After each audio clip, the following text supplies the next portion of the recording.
Greetings, everybody. This is Krish Dunham coming back to you in this visual medium after a short hiatus. Today, I want to take you down a journey that was taken by the ill-fated ship Endurance and Sir Ernest Shackleton. We call this the loneliness of leadership. I've recorded a couple of podcasts on this. Check that out. We've written about it for the Sky Life Success newsletter. Check that out as well. But I'm going to try to compress my thoughts in all of those various medium into this one that will give you a visual as to why and how I decided on this topic at this juncture. Now we are in the year 2022. Roughly 100 years have passed since Sir Ernest Shackleton died. And when he died at the age of 47, he had made 4 voyages down to the Antarctic. The 4th one is when he succumbed of a heart attack just as he arrived in South Georgia. But before that and the first one, there was the 3rd one which took place on the ship, the Endurance. You see, Sir Ernest Shackleton was a lonely leader in that ill-fated expedition, but a leader nonetheless. For a period of about 18 to 20 months, he had to handle adversity the likes of which humanity had never seen, but more importantly, make sure that none was lost or perished because of a bad decision. We'll articulate 4 moods about the loneliness and leadership. We'll use history as a backdrop a century later. And we'll talk about the political climate and the geopolitical issues that surrounded him at his time and whether they parlay into our own. You see, Sir Ernest Shackleton had that restless spirit amidst him. If you check out the quotes of him online, the ad he placed in the paper was wanted men for hard work, tedious hours, very low pay, extreme inhospitable conditions, and a possibility of not returning. Those that eventually acquiesced and signed up for it were the hardest of the hardest. These were people who were going to be faced and tested like humanity had never seen anybody tested before. But what was this desire that preceded all of the things?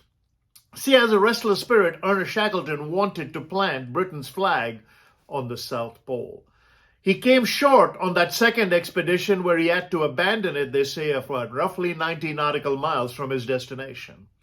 A Norwegian beat him to it, so he decided to do something else. He wanted to be the first at something. Throughout his life, the failed business ventures and all that amassed. But here was a man who wanted to do something desperate, something that had never been done before, something that came out of a dream that said, I would find the ends of the earth. So he decided on a trans-Antarctic voyage. So starting somewhere around the Weddell Sea all the way to the Ross Sea, he would conquer the continent of Antarctica on foot, but initially had to get there by way of a boat. The boat that was commissioned was rightly called the Endurance, because endure it did. And as they began, World War I erupted. He offered his services to the Admiralty at that time under the leadership of Sir Winston Churchill.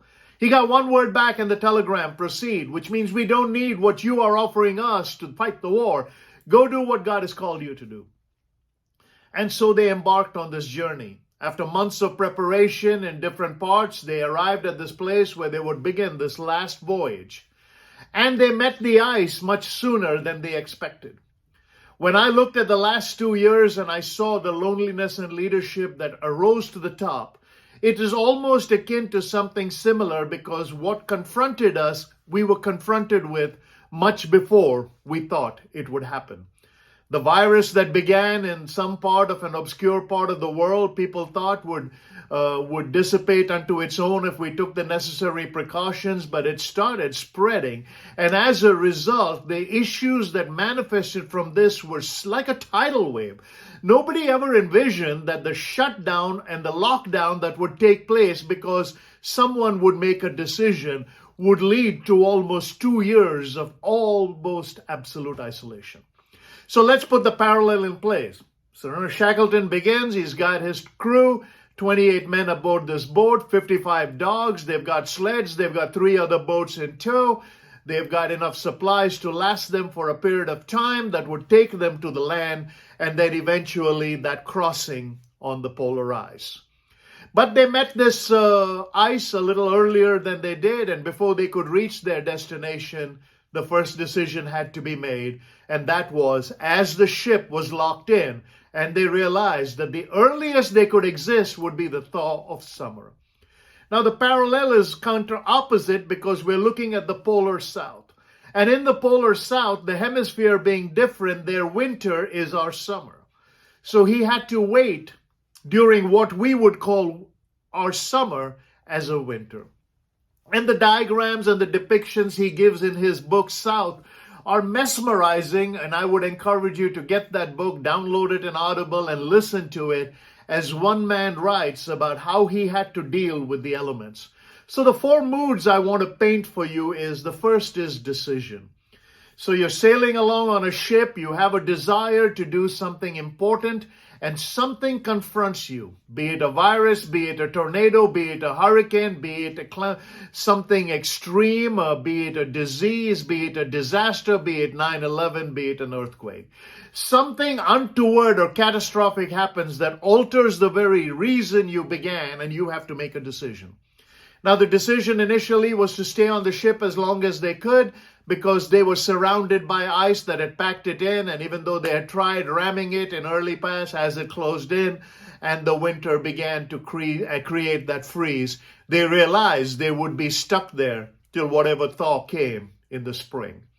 Now, when you look at a thaw in the spring of the Antarctic, you're looking at temperatures that were going to get to about a balmy 37 Fahrenheit, which is almost close to freezing. But you can imagine sub-zero the rest of the time. Another decision had to be made when the ship began to buckle after a period of time that, hey, we're going to leave the confines of this and have to move. So initially, one of the decisions is, can we create some makeshift quarters on the ice alongside the boat and make sure that it is tied and secure, that we know where everybody is in these blindingly harsh conditions. So the dogs are moved away to give them some reprieve, and dogs add other dogs to it during the course of the journey. And as a result of it, some dogs start falling sick, so they have to make more decisions about which dog to put down and when. The amount of sustenance you get is now beginning to be limited because you want to conserve that which you have brought on board in terms of the flour and the milk and the oil and all of the things you would need, because you still are focused on your destination of that long trek of 1,000 miles across the frozen tundra. Now, the interesting part of this is seal meat and penguin meat become your staple. The blubber from them becomes your fuel. You're conserving the coal. You got a couple of 100 tons of coal in your hull, but you're already gauging the decisions you have to make based on how much coal you would need for each day of warmth to keep the fires going, to keep the boilers going, because you still hope that this ice will eventually melt and your ship will have passage. But there comes that fated day when you're off the ship now because the pressure is too much.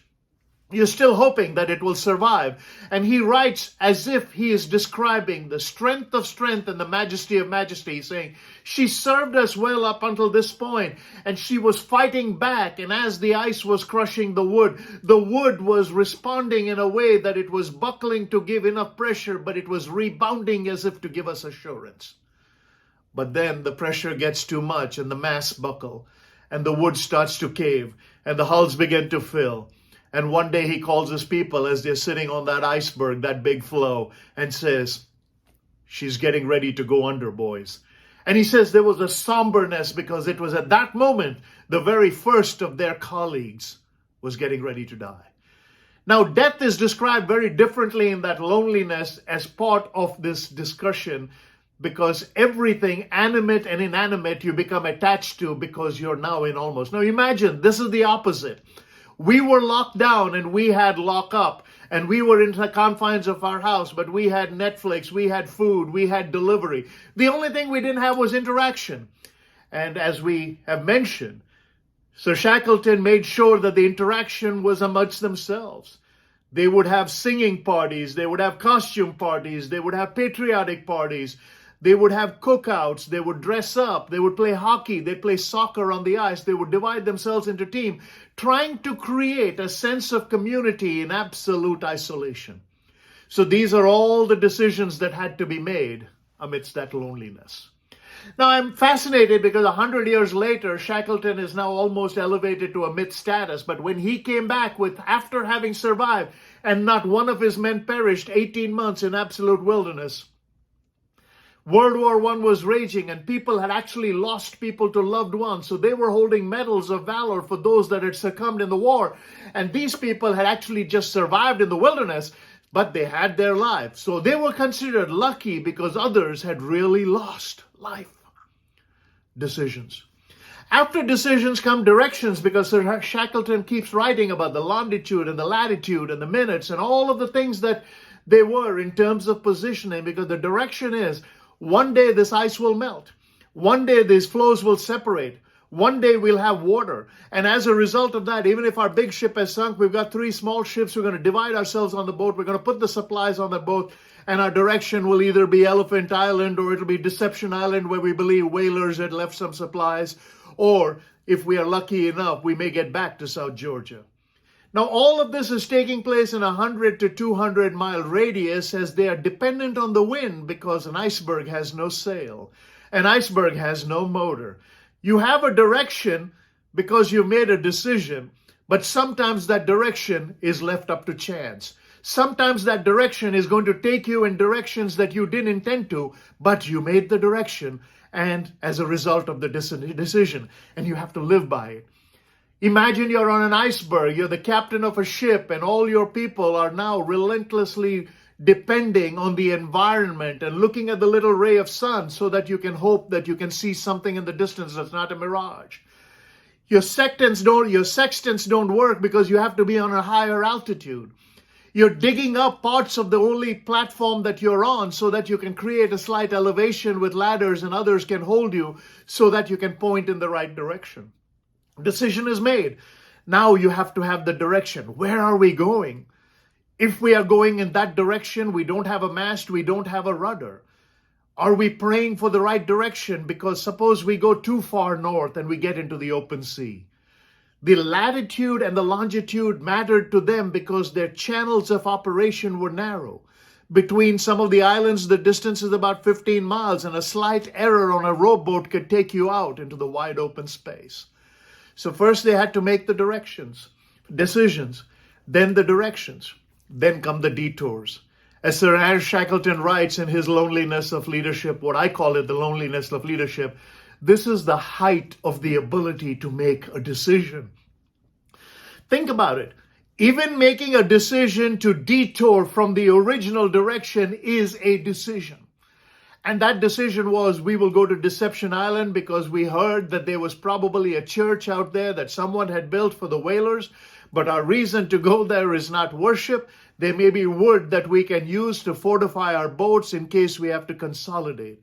So even in the distractions that are taking place, and the deviations that are taking place, in the detours that are taking place, the decision of eventually reaching land and total survival never ever was any step of his way based on the fact that this is where we are, this is where we're going to hunker down, and we hope help will come. The prayer might be that help will come. The prayer might be that someone else will step in and solve our problems. The prayer may be that someone else will walk alongside us and say, I have found out the answer. And that may be the underlying prayer. But leadership never, ever acquiesces to the unknown. Leadership always focuses on the known. In fact, the old saying still holds true. When what is feasible drives what is desirable, a strategic intent becomes impossible. What is feasible on a block of ice? Nothing. You look for miles around, you see mirages. Everything is inverted. And you look at mountains in the distance, they are just the horizon merging with the ocean and the ice at the same time, giving you that snow blindedness. They decide to go towards Deception Island, and halfway through that rowing becomes so tedious, they decide to detour and go towards Elephant Island. Again, another inhospitable area. But finally, they do make it to land. After months being stuck on an iceberg, after months being surrounded by ice on a ship, after days on end and over a year of total abandonment and the absolute abandonment of the pursuit, They finally hit land. But this land has blizzards. This land is as far south as you can get. It's a place that is not occupied. Shackleton has to make another decision. Let's take the 3 boats and consolidate what we can to make one good boat. I'm going to leave 22 of you here, and I'm going to lead an expedition within an expedition of about 6 people. We're going to navigate over 720 miles of unknown territory and inhospitable raging seas to arrive back at South Georgia where we left, where we know there's a post. And they make that voyage. They make that voyage in great difficulty. The people left behind, about 22 of them, believe that, okay, we probably will have to wait about 4 weeks based on the conditions of the wind, the fact that there are only 6 people, the fact that they have enough supplies. But those supplies run out because the voyage takes a little longer, and one day they see land. When they arrive in South Georgia, here's another problem. Just think about it. How many problems can the same person go through and continue to lead? They're on the wrong side of the island, and Sir Shackleton makes a decision, another detour, another direction. He simply says to his men, there is no way we can get back in that boat and go around the island. We do not have the strength. We do not have the supplies. We do not have the fortitude. So here's what I'm going to do. I'm going to leave 3 of you behind, and 3 of us are going to cross this mountain. They had to do it in the dark without any idea of where their footing was. Everywhere they went up, there was a precipice there. In the documentary made, they say that they just at one point got on some flat cushions that they were carrying with them and just just went back, skidded down, and hoped they would land. When they finally arrived, Sir Shackleton said, after we had gotten back in the comfort of close shelter, it's still an outpost, it's not the Ritz. But when we got back there, I had the feeling that there were 4 of us, but I know only 3 of us left. When he talked to one of his colleagues, the colleague said, I do believe there was a 4th person there. When Shackleton decided to leave everything behind, they tore a page out of Job from the Bible.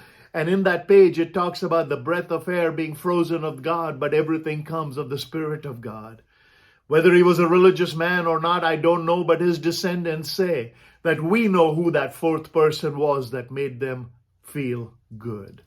And that person had to have been God Almighty.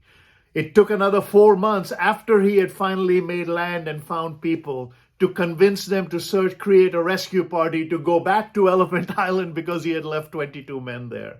These 22 men had one part of a boat still left, and they used that as a shelter for them and 22 of them. And the depictions of that were drawn because there was no camera at that point to record it because some of the camera equipment had gone with the rest of the voyage. And these 22 men said, food becomes scarce. Our hope was kind of dwindling. We had run out of things to do, and we looked at each other with love. But the feeling must have been there at some point that if one of us perishes, the other will have to use that as sustenance. Just like in that other story called Alive, which took place in the Alps. But the beauty of that story is they had a recipe book with them, and apparently at night they would read recipes to each other and fall asleep fighting the hunger based on the outcome of how well the recipe was described. Can you imagine having that kind of hope? Now, granted, they had mutiny at times. They had rebellion at times. People doubted Shackleton's advice. People doubted Shackleton's decisions. But when he came back, he said, I was aboard that ship that had got a partnership with the Chilean Navy. And when we approached Elephant Island and I looked on the place where I had left these men, and through the binoculars, I looked for the silhouette and I started counting the shadows of the silhouette against the horizon. And after I counted one by one, I saw 22 figures standing up, and I realized that every one of them had made it. All 28 returned to England. Maybe to a hero's welcome, maybe not. World War I was still raging. Some of them enlisted. Others went on to do other things. But the beauty of that is Sir Shackleton decided to make another expedition, and he eventually succumbed to a heart attack in South Georgia, and his wife insisted he be buried there. I share this little thing in the loneliness of leadership because I always ask myself, how did one man rise to such important heights?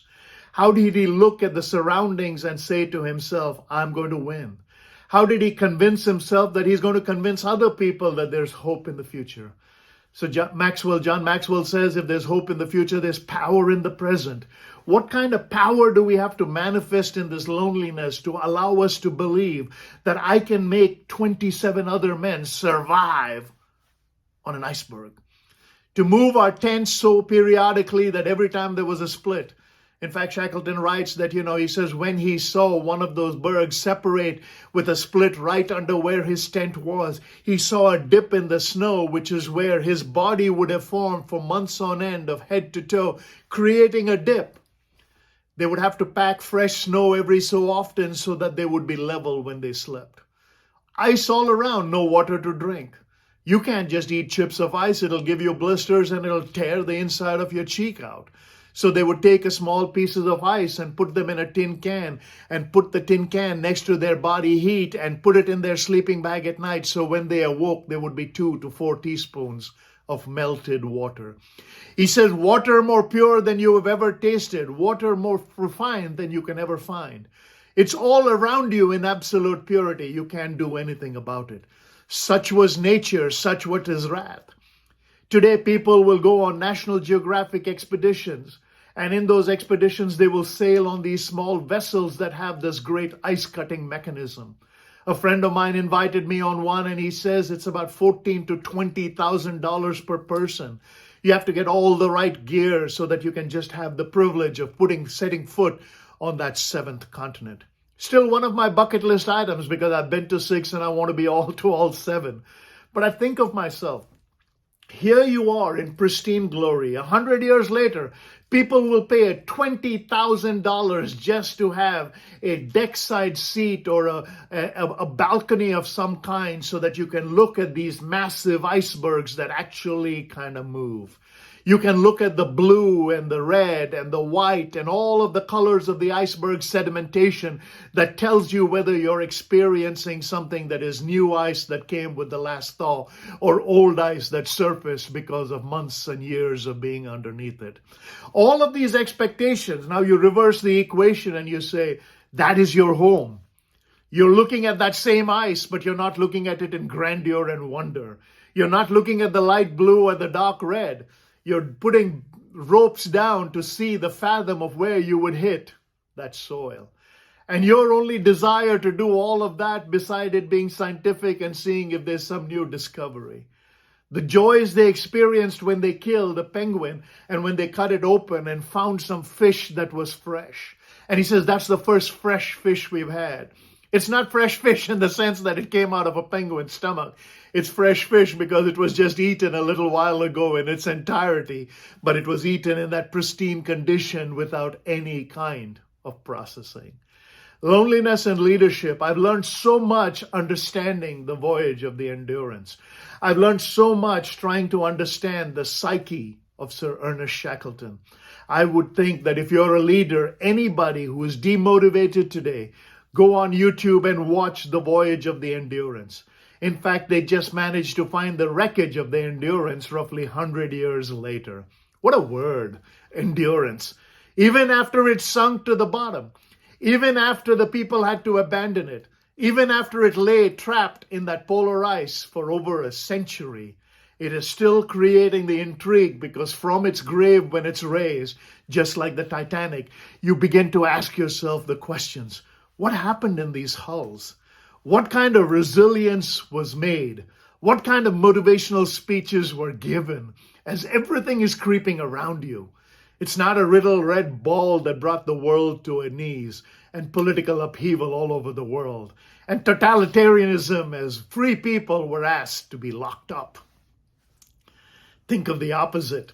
Imagine you're freer than you've ever been. Imagine you can go in any direction you ever want to. Imagine you're trapped, but you're trapped looking at miles and miles of ice. There's no store in sight. There's no hotel in place. There's no bed to sleep on. There's no immediate food. You're shooting seals. You're shooting penguins. And eventually, you're eating your pets. The loneliness in leadership.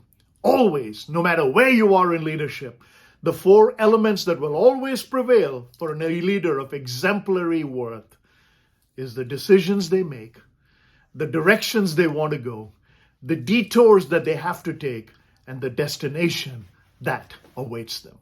Until next time, this is Krish Dunham. Good luck and God bless.